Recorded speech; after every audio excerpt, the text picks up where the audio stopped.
Jeethu Joseph Mohanlal ചിത്രം ദൂഷ്യം 3 വന് പ്രേക്ഷക സ്വീകാര്യത നേടി തിയേറ്ററുകളില് നിറഞ്ഞ സദസ്സില് പ്രദർശനം തുടരുകയാണ്.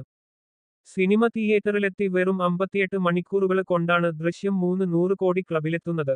വിദേശത്തുനിന്ന് മാത്രം 103 കോടിയും ദൃശ്യം 3 നേടിയെന്ന് സാക്നിൽക്ക് റിപ്പോർട്ട് ചെയ്യുന്നു. റിലീസ് ചെയ്ത 7 ദിവസം കൊണ്ടാണ് ചിത്രം 200 കോടിയുടെ നേട്ടമുണ്ടാക്കിയത്. സിനിമയുടെ പോസ്റ്റ് ക്രെഡിറ്റ് സീനിനെക്കുറിച്ച് സോഷ്യൽ മീഡിയയിൽ നിരവധി ചർച്ചകൾ ഉയർന്നിരുന്നു. ഇത് 4ാം ഭാഗത്തേക്കുള്ള ലീഡ് ആണ് എന്നുള്ള പോസ്റ്റുകളും വന്നിരുന്നു. ഇതിനെക്കുറിച്ച് മനസ്സുതുറക്കുകയാണ് ജീത്തു ജോസഫ്. 4ാം ഭാഗത്തെക്കുറിച്ച് തനിക്ക് ഉറപ്പ് പറയാൻ സാധിക്കില്ലെന്നും അതിന് പറ്റിയ ഐഡിയ തന്റെ പക്കൽ ഇപ്പോൾ ഇല്ലെന്നും ജീത്തു ജോസഫ് റിപ്പോർട്ടറിനോട് പറഞ്ഞു. ഒപ്പം സിനിമയുടെ പോസ്റ്റ് ക്രെഡിറ്റ് സീനിനെക്കുറിച്ചും അദ്ദേഹം മനസ്സുതുറന്നു. ഒരാൾ ഒരു കാര്യത്തിന് ഇറങ്ങിത്തിരിക്കുമ്പോൾ അതിൽ നിന്ന് ഒരു റിസൾട്ട് നമ്മൾ പ്രതീക്ഷിക്കുമല്ലോ. ആശ ശരത്തിന്റെയും സിദ്ദിഖിന്റെയും കഥാപാത്രം ഒരു കാര്യത്തിന് ഇറങ്ങിത്തിരിക്കുമ്പോൾ ഒരുപരിധി വരെ അവർ അതിൽ വിജയിക്കുന്നുണ്ട്. അവർ അതിൽ വിജയിച്ചോ എന്ന് പ്രേക്ഷകർക്ക് മനസ്സിലാക്കാൻ വേണ്ടിയാണ് ആ പോസ്റ്റ് ക്രെഡിറ്റ് സീൻ വച്ചത്.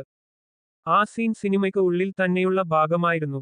അതിനിടെ 4ാം ഭാഗത്തിനെക്കുറിച്ചുള്ള ഡിസ്കഷൻ വന്നപ്പോൾ നമ്മുടെ ടീമിലുള്ള പിള്ളേർ ആ സീൻ സംവിധായകന്റെ പേര് എഴുതിക്കാണിച്ചതിന് ശേഷം ഇടാം, അതിന് വേറൊരു ഫീൽ ഉണ്ടെന്ന് പറഞ്ഞു.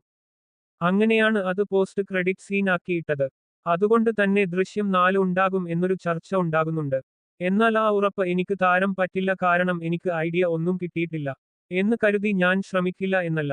ഒരു എക്സ്ട്രാ ഓർഡിനറി സാധനം കിട്ടിയാൽ ഞാൻ ശ്രമിക്കും, ഇല്ലെങ്കിൽ ഇല്ല. ജീത്തുവിന്റെ വാക്കുകൾ.